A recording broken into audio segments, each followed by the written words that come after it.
अर्जुन के गांडीव आ भीम के गदा वाला देश के। अर्जुन के गांडीव आ भीम के गदा वाला देश के हई एटम बम के भभकी देखा रहल बा। एटम बम के भभकी देखा रहल बा।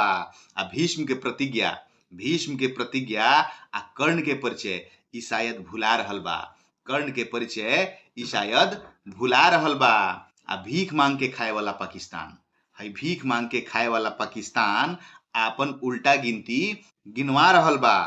आ संहार के डर से रावण के नाभि में लुका रहल बा।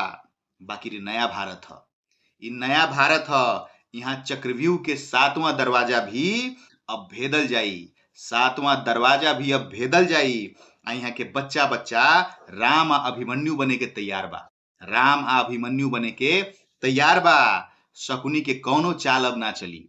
शकुनी के कौनो चाल अब ना चली। आ रावण के नाभि फेर से छेदल जाई। नाभि फेर से छेदल जाई।